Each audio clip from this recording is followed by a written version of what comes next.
sometida al dominio de los romanos, del Imperio Romano, y el Imperio Romano tenía potestad no solamente sobre el territorio, sino sobre las personas. Y podían pedir al antojo de cada uno lo que quisiera a un siervo, un ciudadano de allí de Palestina, que tenía que hacerlo. Y ante esa actitud y ese abuso de poder, había gente que se sublevaba y se rebelaba. Pero el Señor Jesús le dice que aun así, en esos casos, no le quites, no le niegues la capa, y se ofrece la túnica también. Habla de amad a vuestros enemigos. Y nos es difícil a veces amar a nuestro conciudadano, nuestro prójimo cercano, nuestro vecino, nuestro familiar. Y digo amar en el sentido máximo.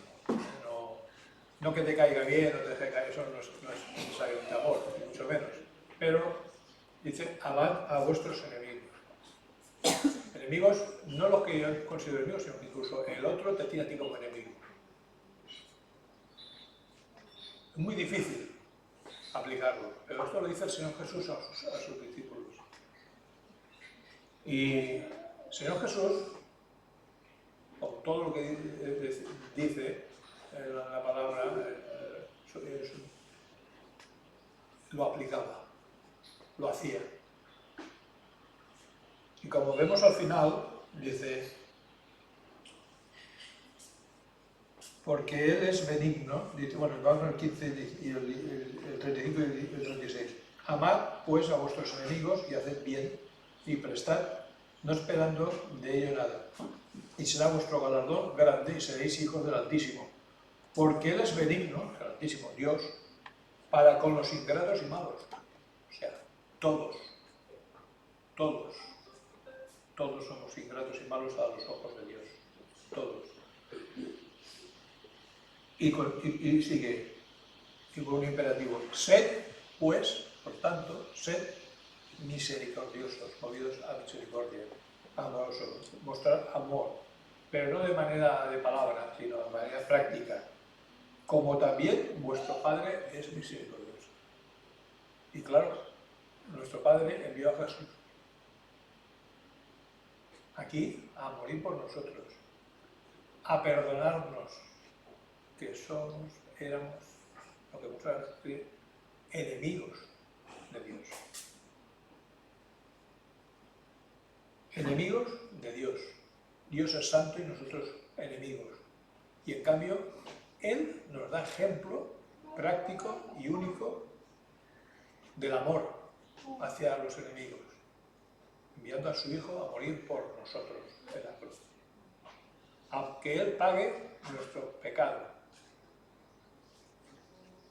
Y esto es una cosa que debemos tener presente. Damos gracias al Señor, por supuesto, que lo alabamos por su gran amor, pero también debemos amar a nuestros enemigos.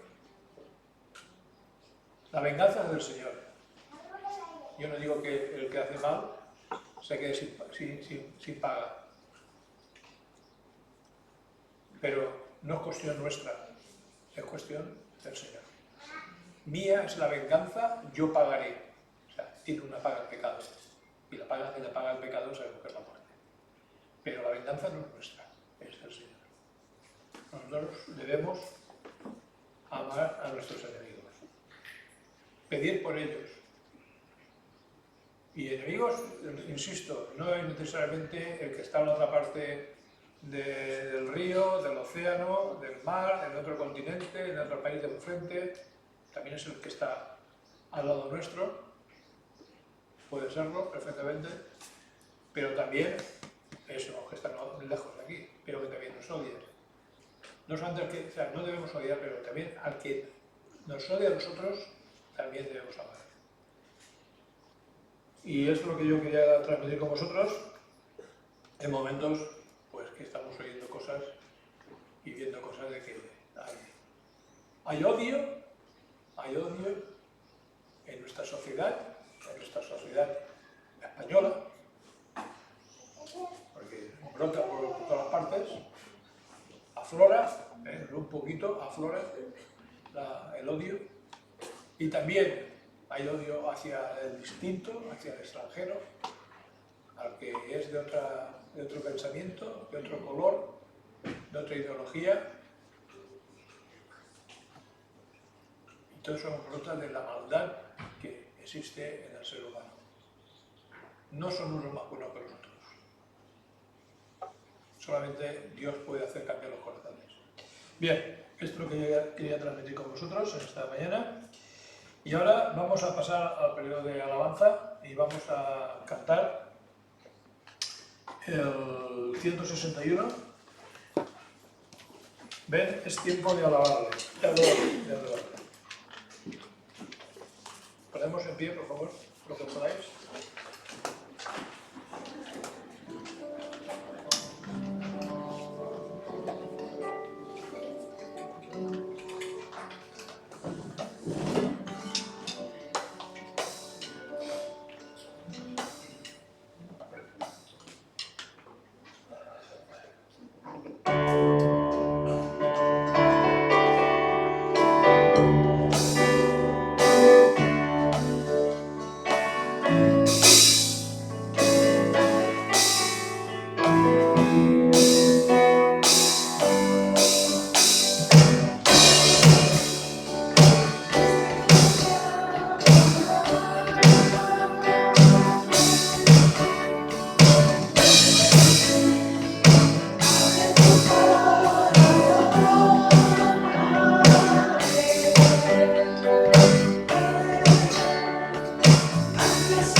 177, uno a otro os debéis amar.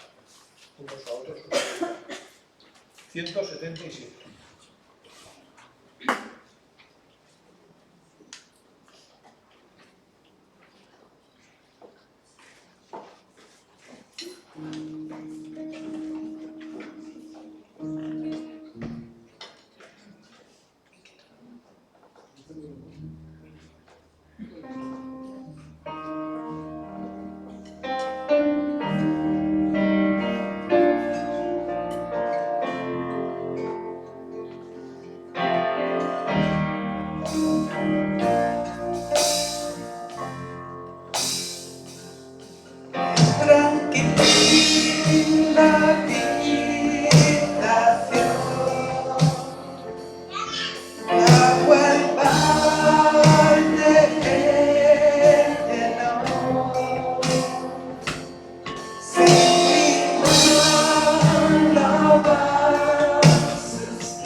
Podéis sentaros. Y ahora vamos a seguir, como siempre, adorando a nuestro Dios. Esta vez lo vamos a hacer por medio de nuestras ofrendas voluntarias.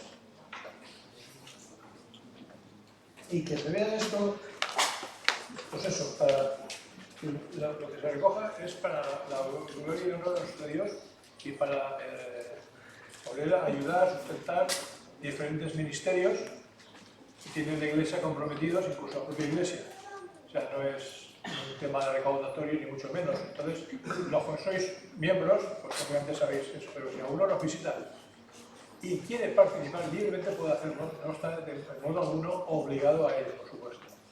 Esto es una cosa libre de participar. Y para ello voy a pedir a Raquel y a Yemel, por favor, si están amables.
Amantísimo Rey, te damos gracias en este día por tu amor y tu fidelidad. Gracias por permitirnos reunirnos en tu nombre.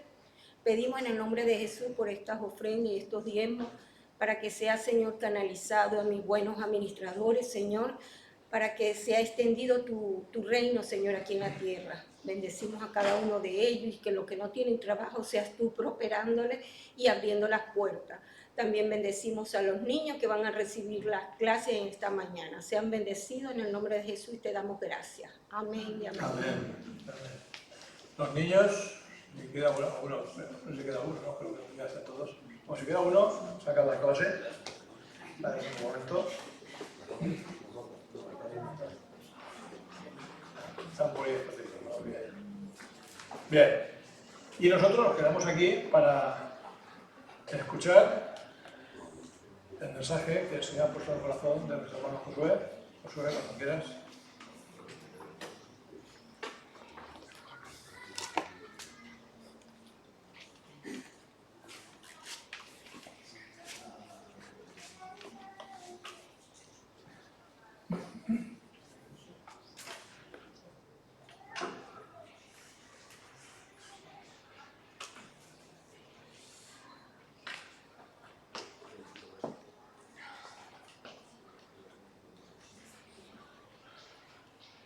Buenos días.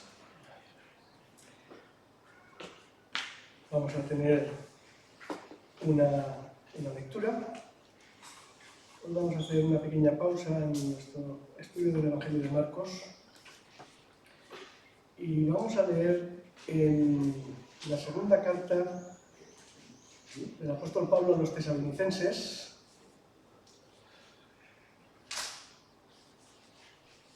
Segunda de Tesalonicenses, en el capítulo 1, vamos a leer pues, casi el capítulo entero, de los versículos del 1 al 10. Segunda de Tesalonicenses, del 1 al 10, dice: Pablo, Silvano y Timoteo, a la iglesia de los tesalonicenses, en Dios nuestro Padre y el Señor Jesucristo. Gracia y paz a vosotros de Dios nuestro Padre y del Señor Jesucristo. Debemos siempre dar gracias a Dios por vosotros, hermanos, como es digno, por cuanto vuestra fe va creciendo y el amor de todos y cada uno de vosotros abunda para con los demás, tanto que nosotros mismos nos gloriamos de vosotros en las iglesias de Dios, por vuestra paciencia y fe en todas vuestras persecuciones y tribulaciones que soportáis. Esto es demostración del justo juicio de Dios, para que seáis tenidos por dignos del reino de Dios, por el cual asimismo padecéis. Porque es justo delante de Dios pagar con tribulación a los que os atribulan, y a vosotros que sois atribulados, daros reposo con nosotros cuando se manifieste el Señor Jesús desde el cielo con los ángeles de su poder, en llama de fuego para dar retribución a los que no conocieron a Dios ni obedecen al Evangelio de nuestro Señor Jesucristo, los cuales sufrirán pena de eterna perdición, excluidos de la presencia del Señor y de la gloria de su poder, cuando venga en aquel día para ser glorificado en sus santos y ser admirado en todos los que creyeron, por cuanto nuestro testimonio ha sido creído entre vosotros.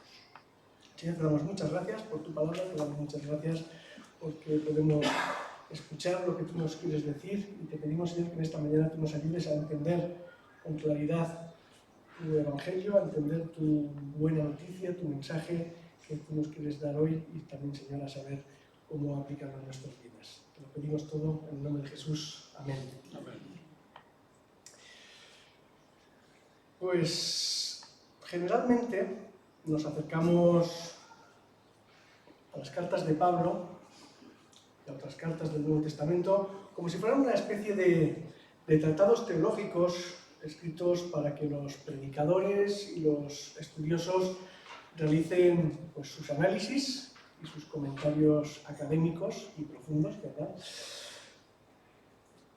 Esto viene marcado por una concepción de la Iglesia que durante siglos se ha entendido en términos de culto y liturgia. Es como si la vida de la Iglesia fuese pues venir los domingos a las 11, juntarnos aquí por la mañana a las 11, saludarnos brevemente y tomar asiento para escuchar la predicación, la homilía, el análisis del texto de Pablo o de otro escritor que toque para la ocasión, todos en silencio, escuchando lo que el predicador tiene que decir, y cuando termina su predicación, pues salimos, los saludamos, especialmente con aquellas personas con las que tenemos más trato o más relación, y volvemos a nuestra casa para seguir con nuestra vida cotidiana. ¿Os dais cuenta? Esa imagen es muy familiar, sale mucho en las películas americanas, ¿verdad? Las personas que asisten el domingo a la iglesia se saludan, escuchan y se van, y luego ya parece como que todo eso es solamente lo que toca el domingo por la mañana y nada más. Sin embargo, las cartas, lo que encontramos en el Nuevo Testamento es bastante diferente. Lo que tenemos aquí delante, en esta y en otras muchas cartas, es una relación mucho más cercana, una relación mucho más profunda, un ambiente mucho más cálido y familiar. Las cartas no son tratados teológicos. Las cartas de Pablo son verdaderos intercambios de comunicación entre Pablo y las comunidades a las que él escribe. Y mediante estas cartas, Pablo se preocupa por sus circunstancias, comparte recuerdos de experiencias que han tenido juntos, informa de los proyectos que él tiene en mente y que les pueden también involucrar, y comparte también las grandes verdades del Evangelio desde la perspectiva de la vida cotidiana. Es decir, no digo que las cartas no tengan teología, por supuesto que tienen teología, hoy lo vamos a ver, pero esa teología está enmarcada en una relación vital y estrecha, una relación comunitaria que es real y familiar. Mirad, Pablo cuando escribe a los tesalonicenses, él sabe perfectamente qué es lo que está pasando en Tesalónica. No les escribe un sermón para que tengan algo en que pensar, sino que les escribe porque sabe las cosas que están pasando allí. Sabe que los creyentes en Tesalónica están siendo perseguidos, están siendo maltratados por causa de su fe. Sabe que han llegado mensajes proféticos falsos a la iglesia de Tesalónica, y hablaba de ello en su carta. Supuestas profecías de la venida del Señor que Pablo dice, no os creáis todo lo que se dice por ahí, no os creáis todo lo que se está diciendo. Sabe que hay problemas, desórdenes en cuanto al trabajo. Algunos hermanos andan desordenadamente. Todo esto lo sabe y por eso les escribe. De eso va la segunda carta a los tesalonicenses. Sabe que en medio de esa persecución que ellos están sufriendo, están mostrando paciencia y están mostrando pues, aguantando con fidelidad las persecuciones y los maltratos por parte de los enemigos. Y Pablo lo sabe porque son una familia. No es un culto, no es una liturgia, es una comunidad lo que tenemos delante. Por eso cuando Pablo es que empieza esa carta dice: debemos dar siempre gracias a Dios por vosotros, hermanos, como es digno, por cuanto vuestra fe va creciendo y el amor que todos y cada uno de vosotros abunda para con los demás. Nosotros lo sabemos, nosotros conocemos que os amáis y nosotros somos parte también de esa relación. La relación comunitaria tiene una relevancia muy especial en la fe del Nuevo Testamento. Somos un cuerpo en Cristo. Somos una comunidad, somos una familia. Unos meses antes de esta carta, Pablo escribió otra carta a los tesalonicenses, poco tiempo antes, y en esa carta les dice algo precioso. En el capítulo 2, versículo 8, dice Pablo a los tesalonicenses: tan grande es nuestro afecto por vosotros, tantos queremos, que hubiéramos querido entregaros no solo el Evangelio de Dios, sino también nuestras propias vidas, porque habéis llegado a sernos muy queridos. Es una relación cercana, una relación de amor, una relación familiar, lo que tenemos aquí. Por eso, la Iglesia funciona como una comunidad en la que nos preocupamos los unos de los otros. Sabemos que hay hermanos que tienen problemas, con la vivienda en este momento, están buscando habitación, no encuentran, ¿verdad? Y nos preocupa, y estamos atentos y oramos y buscamos y miramos la manera en que podemos ayudar. Sabemos que hay hermanos que se van, ¿verdad, Fran? No sé dónde estás, no te veo, aquí, debajo de la gorra. Se van a otro lugar y los vamos a echar de menos. Porque realmente tenemos una relación, porque realmente nos son muy queridos. No es simplemente un discurso para pensar en lo que hemos oído, sino que realmente queremos vivir esa vida familiar de la que nos habla el Nuevo Testamento y que encontramos en estas cartas. Una relación real y que nos afecta. Uno de los aspectos claves de la segunda carta a los tesalonicenses es el sufrimiento, o mejor dicho, la persecución que están sufriendo los cristianos.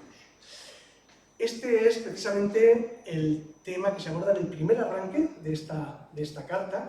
Comienza con la mención que encontramos en el versículo 4 de vuestra paciencia y vuestra fe en las tribulaciones y persecuciones que soportáis, y a partir de ahí arranca el hilo argumental que ocupará todo el capítulo primero, a partir de esa mención de las tribulaciones y de los sufrimientos y las persecuciones que están sufriendo los cristianos. Y es precisamente aquí donde yo quisiera que nos detuviésemos un poco en esta mañana, en ese versículo 5, 4 y 5, donde se menciona esa situación. Porque la situación de los tesalonicenses era complicada. Estaban sufriendo persecución.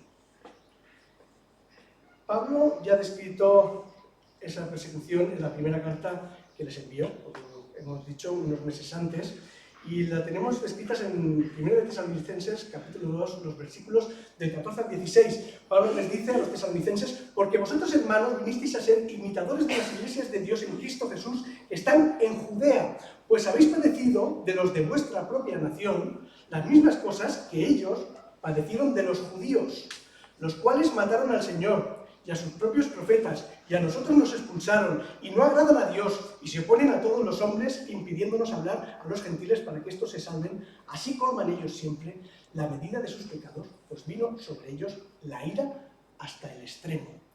Igual que las iglesias de Judea estaban siendo perseguidas por los judíos, y Pablo denuncia esta situación. Ojo, aunque sean judíos, lo denuncia con toda contundencia, en estas palabras, diciendo que se oponen a todos los hombres y que colman la medida de sus pecados, persiguiendo a la iglesia de Dios. Igual que ocurría en las iglesias de Judea, está ocurriendo también en las iglesias de Tesalónica, donde los propios compatriotas de los tesalonicenses les están persiguiendo y les están maltratando. Y esto nos lleva a una pregunta que hemos tratado un poquito en la escuela dominical, ¿verdad? Con Avi esta mañana hemos hablado acerca de los problemas y de los sufrimientos. Y con eso precisamente vamos a continuar. La pregunta es, ¿por qué los creyentes sufren persecución? O en un modo más general, ¿por qué sufren los creyentes? ¿Por qué se dan estas circunstancias? Esta es una pregunta interesante, es una pregunta que se ha hecho muchas veces a lo largo de la historia. Mirad, hace milenios hubo un hombre que pasó por un sufrimiento atronador. De golpe y plumazo perdió todas sus posesiones, perdió todos sus hijos, fueron asesinados, perdió todas las posesiones que tenía, perdió la salud y se quedó en una situación desastrosa y miserable. Y unos amigos sabios vinieron a consolarle y no se les ocurrió mejor manera de consolarle que decirle que si sufres tanto, Job, sabéis que estoy hablando de Job, ¿verdad? Es porque te lo mereces. Algo habrás hecho. Porque Dios es justo. Dios es justo. Y si tú estás pasando por una situación tan calamitosa es que tu pecado debe ser enorme, mayor que el de todos los demás. Si no, no te estarían pasando esas cosas.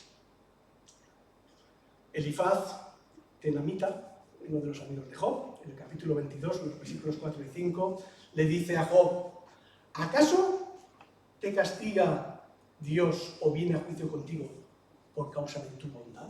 Está hablando irónicamente, ¿verdad? Por causa de tu piedad. Por cierto que tu malicia es grande y tus maldades no tienen fin. Y a continuación empieza una enumeración, porque has hecho esto, seguro que has hecho esto otro, seguro que no le has dado pan al hambriento, seguro que te has aprovechado del trabajo de los... ¿verdad? Y se da toda una fila de pecados que debe haber hecho Job para que algo tan terrible le esté pasando. Porque Dios es justo y Él no castiga a nadie si no se lo merece. Tu sufrimiento es la prueba del juicio de Dios. Esa idea se ha repetido con frecuencia a lo largo de la historia. Fijaos lo que dice Pablo en nuestro texto. Al hablar de las tribulaciones y de los sufrimientos de los tesalonicenses, él afirma en el versículo 5 y dice, esto es demostración del justo juicio de Dios.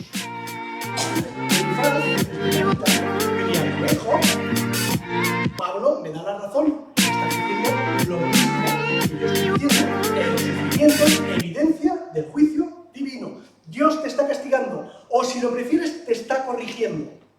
Me da igual, pero te lo mereces. Da igual las palabras que usemos. Pero esto te ocurre porque te lo mereces. Porque grande es tu pecado y todos esos sufrimientos son la muestra del juicio de Dios. Ahora, ¿es eso lo que está diciendo Pablo? Porque no está diciendo eso en absoluto. ¿A qué se refiere Pablo al hablar en este versículo de la prueba o evidencia del justo juicio de Dios? Pues mirad, vamos a ver varios puntos que encontramos en el texto antes de sacar nuestras conclusiones. Y lo primero, si seguimos leyendo, observaremos que Pablo va a hablar de un juicio futuro. Y ese juicio es positivo para los creyentes de Tesalónica y negativo para sus perseguidores. Le dice a partir del versículo 6, porque es justo delante de Dios pagar con tribulación a los que os atribulan, y a vosotros que sois atribulados, daros reposo con nosotros cuando se manifieste el Señor Jesús desde el cielo con los ángeles de su poder. El Señor viene, el Señor va a volver.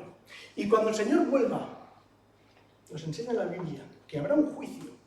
Y en ese juicio, algunos recibirán una sentencia positiva, recibirán descanso, juntamente con nosotros, dice Pablo, y otros una sentencia negativa.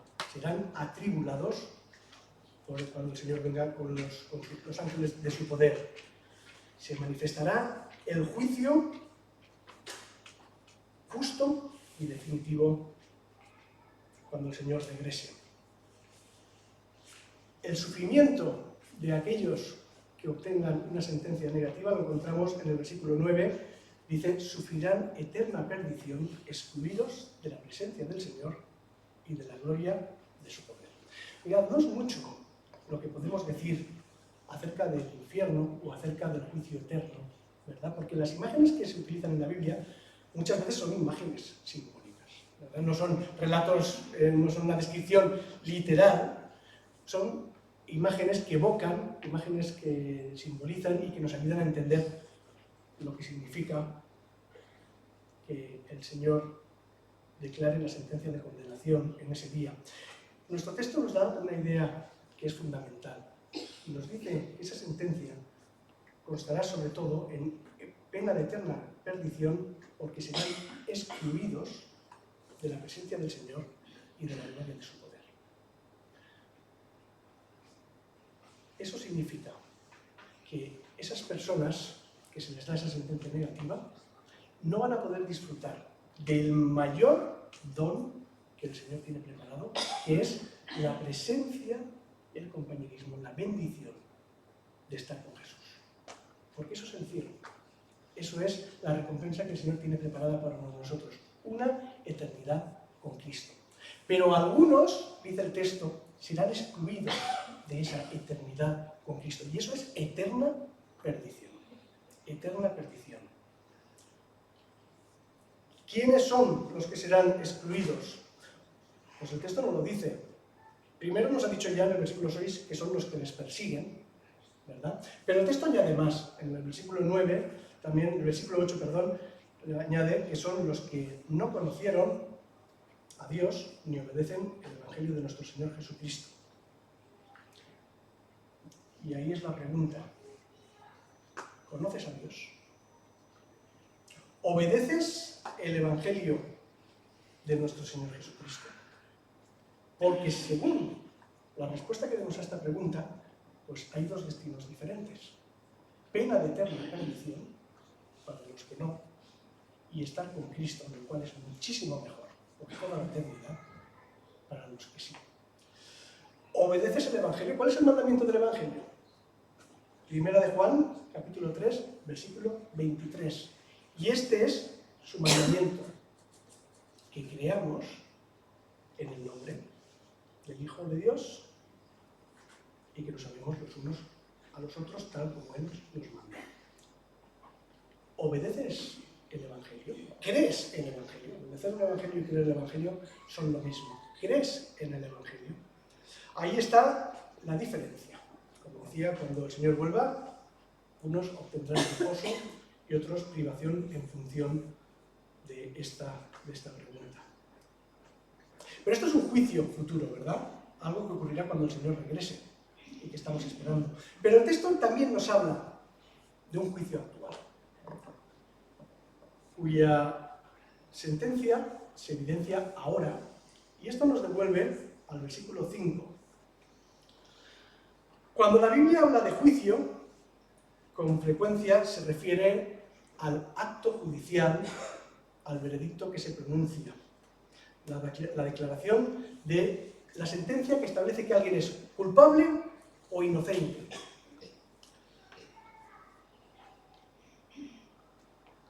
Pues, aunque sabemos que hay un juicio futuro, lo hemos leído ahora mismo, cuando el Señor vuelva, la Biblia nos habla también de que la sentencia ya ha sido pronunciada para aquellos que creen en Jesús. Aquellos que creen en Jesús ya desde este momento han sido declarados justos, han sido justificados. Mirad, como saben en las películas, seguro que lo habéis visto muchas veces, que sale el juez sentado en su mesa, con su mazo en la mano, y dice: declaro al acusado no culpable.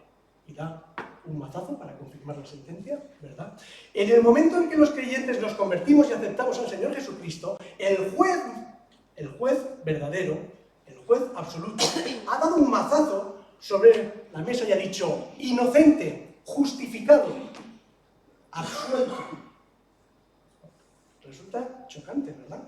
Resulta chocante porque el Señor nos ha declarado, nos ha mirado, nos ha examinado y nos ha declarado no culpables. Y ha golpeado con su mazo para confirmar esa sentencia. El veredicto ha sido pronunciado. Eso se llama justificación por la fe y es una de las tesis principales que encontramos en la carta del apóstol Pablo a los romanos, capítulo 5, versículo 1, justificados pues por la fe, tenemos paz para con Dios, por medio del Señor Jesucristo. No dice, cuando vayamos al juicio seremos absueltos, sino nos dice, ya hemos sido justificados porque hemos creído en el Señor. Y Dios ha cogido y nos ha declarado inocentes. Y alguien dirá, pero ¿cómo puede Dios declararme inocente si yo sé que yo soy de todo menos inocente? Porque yo sé que soy culpable, yo sé que he pecado, yo sé que he mentido, yo sé que he ido en contra de la ley de Dios multitud de veces. ¿Cómo puede Dios decir, mirarme y decir, eres inocente? ¿Es eso un juicio justo? Aquí es donde entra la obra de Jesús. Esto es algo maravilloso.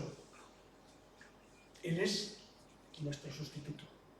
Él es el que toma nuestro lugar. Es el que dice, yo acepto tu sentencia de culpabilidad para que tú puedas ser absuelto. Yo pago la multa. Yo asumo las consecuencias de tus actos.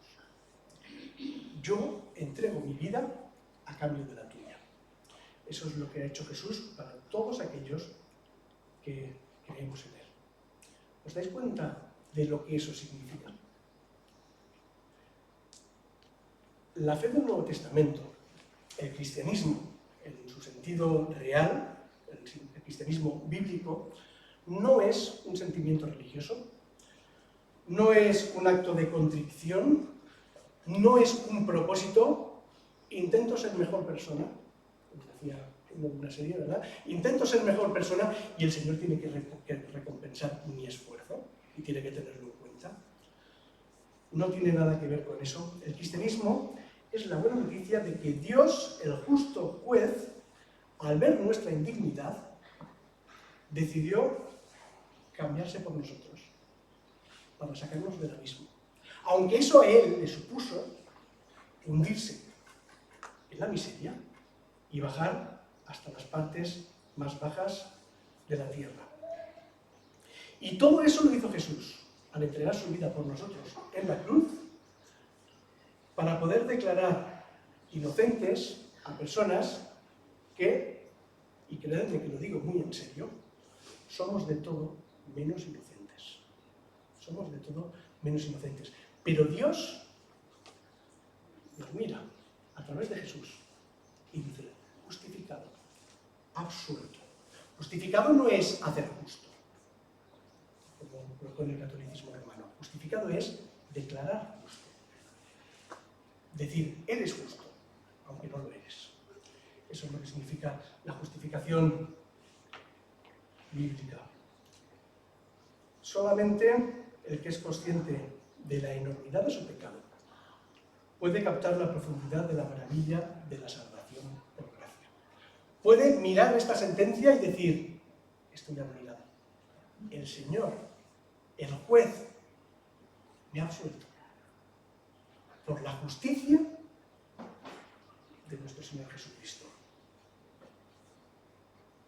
Así que Dios ha pronunciado ya su sentencia para todos aquellos que hemos creído en Él. Y ahora volvemos otra vez al texto, al versículo 5.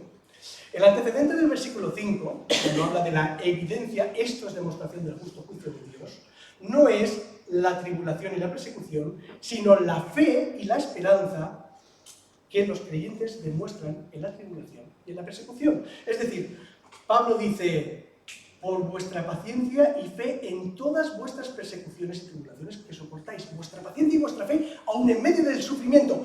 Esa paciencia y esa fe en medio del sufrimiento es la prueba que demuestra que el juicio de Dios es justo. Que Dios no se ha equivocado cuando ha dicho, eres inocente. No porque esa paciencia y esa fe no ganen el cielo, no es así, sino porque esa paciencia y esa fe que mostramos en medio del sufrimiento muestran que nuestra fe es real. Que nuestra fe es real. Porque creer en la abundancia y cuando todo va bien es muy fácil. Pero cuando vienen las dificultades y mantenemos esa fe, es cuando se demuestra que esa fe es real. Y entonces dice, claro. Por eso el Señor ha dicho que son justificados, porque tienen fe. Es lógico el pensamiento.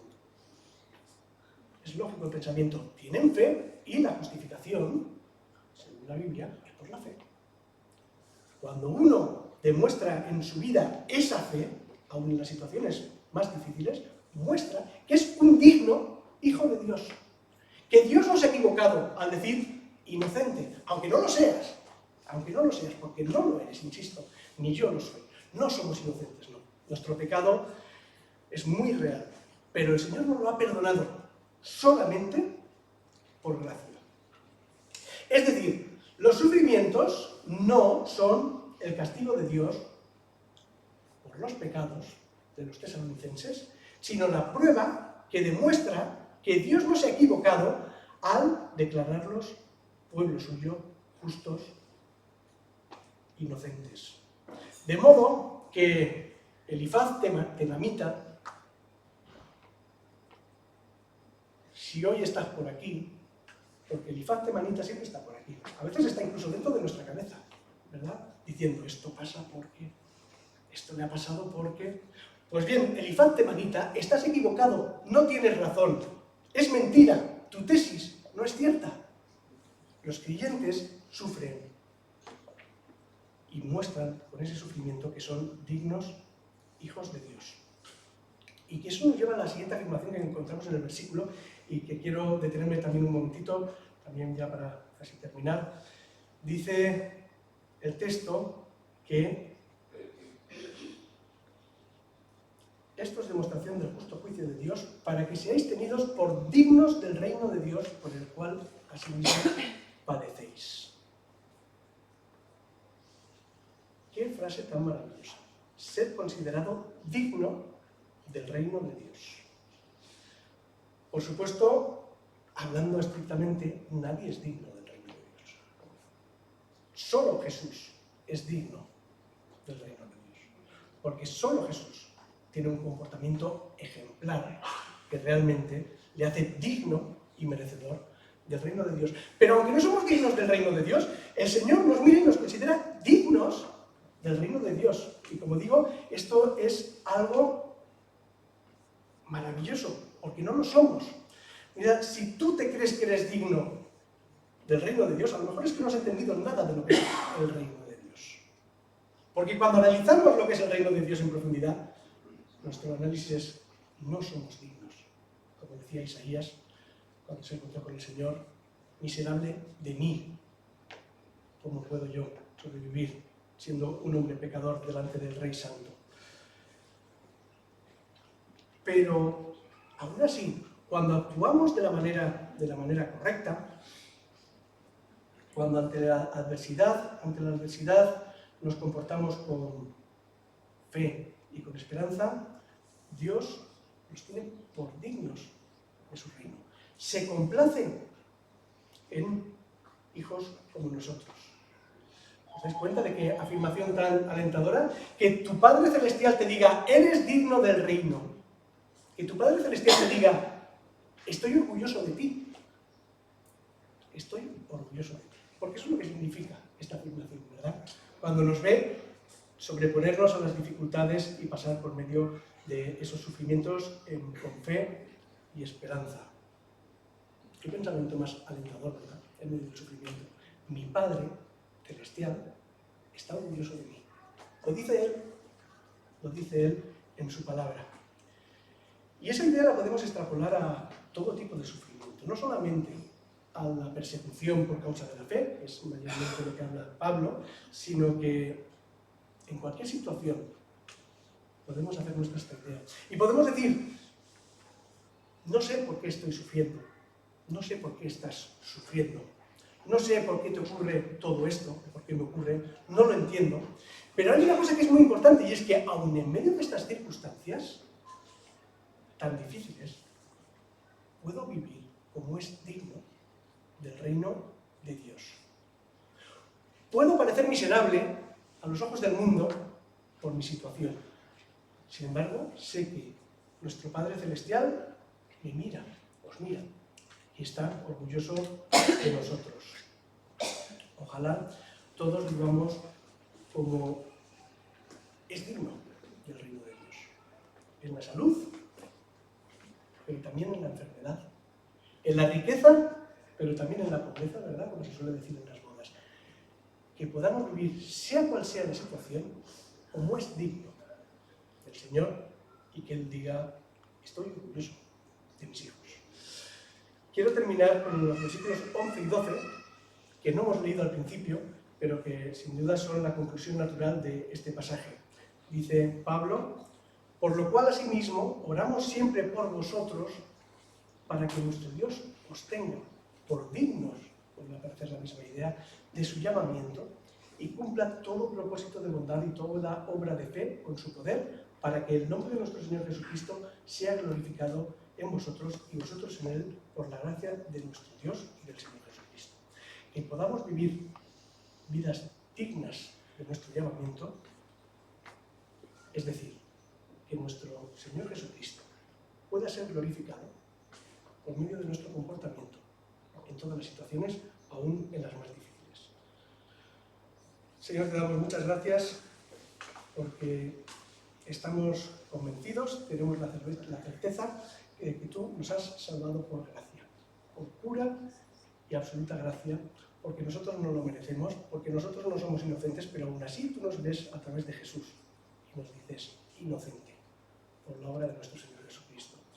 Y mucho más te sientes orgulloso de nosotros cuando andamos como es digno de tu reino, Señor. Ayúdanos a que esa sea nuestra meta, vivir vidas dignas de ti, vivir vidas que te glorifiquen y que glorifiquen a tu Hijo Jesucristo. En el nombre de Jesús. Amén.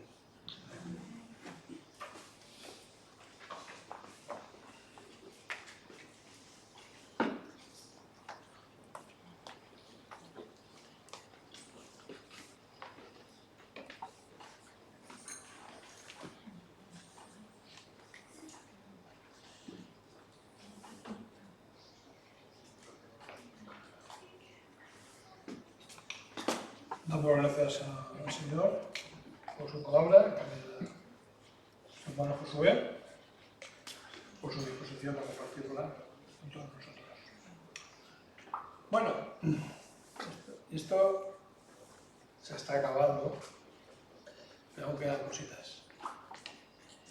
Cosas buenas, incluso alguna que podemos entender al principio, a priori, que no es tan buena, pero siempre el Señor tiene sus planes y sus propósitos. Voy a dar unos anuncios, los más corrientes que suelo dar, no por ser menos importantes, como es el caso de la lucha misión urbana, que estoy fuera, y recordar nuevamente a todos que todo lo que en ella se deposite es única y exclusivamente para la compra de alimentos para los usuarios de misión urbana. Y misión urbana, los usuarios son las personas que acuden que no tienen techo y que no tienen alimentos y que no tienen ropa. Son gente desvalida y que está normalmente en la calle. También queremos animaros para el domingo que viene. Habrá escuela dominical a las 10, pero será el último ya, de verano. El domingo que viene aún tendremos a las 10, pero ya en julio y agosto no tendremos escuela dominical a las 10. Lo iremos anunciando también el domingo que viene. Culto de oración sí que tenemos, seguimos teniendo de manera presencial a las 8 de la noche los jueves. En junio y en julio. Ya adelanto que para agosto el culto de oración también se irá anunciando. No se suprime, pero se hará a través de Zoom. En el mes de agosto. Y pues ahora es lo que yo quería compartir todos como iglesia, aunque ya se ha anunciado, nuestro hermano Frank López. ¿Quiere venir para acá, por favor? Tenga miedo, hombre, ya nos conocemos, sabes que no... Joder, ven aquí, vale. El hermano Frank va a marchar pronto a Andalucía, ¿no? En principio. Sí. Eso. ¿Cómo? Málaga, a Málaga. Una etapa nueva en su vida, ha hecho un trabajo, el Señor le guía, en fin. Confiamos que hasta aquí te ha cuidado el Señor, sí, y lo seguirá haciendo también en donde te lleve. Quisiera que Josué también pasara por aquí. Entonces, en nombre de toda la Iglesia, tenemos aquí una cosita que dice: con cariño de tu familia en la fe, esperamos verte, te queremos. Esto es un regalo que te hace la Iglesia para que te acuerdes de nosotros. Te acuerdes bien, te acuerdas.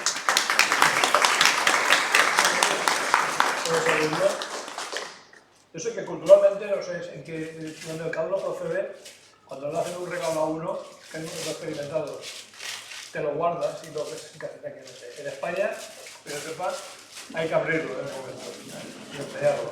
Es complicado el regalo. Y además participamos todos, pues. Es un marco digital de fotos, y te encantan las fotos. Y tenemos fotos que te vamos a mandar para que las pongas y te acuerdes entre nosotros. Caben muchísimas fotos y así pues nos puedas también tener siempre y acordarte de nosotros. Y vamos a hablar al Señor, con los hermanos. Señor bendito Dios, Padre amado, queremos en esta mañana, Señor, ponerte ante ti, Señor, nuestro hermano Frank.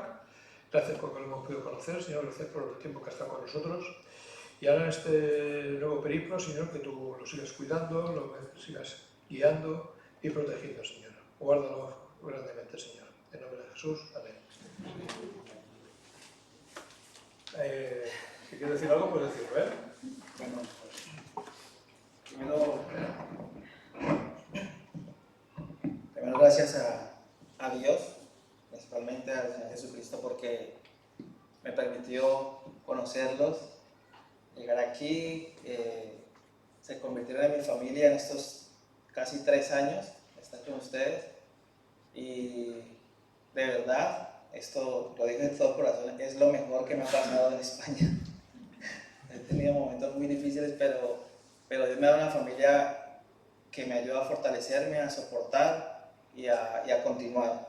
He aprendido de la palabra como nunca antes, aunque ya venía siendo cristiano, pero realmente encontré unos fundamentos sólidos acá y se los agradezco por todo lo que me han dado, por su compañía, por su amistad, por estar presente en todos estos momentos difíciles. Viajo el 1 de julio, todavía me queda un domingo con ustedes y solo quiero decirles que los amo muchísimo y que perdonen si en algún momento he hecho lo que no. Gracias.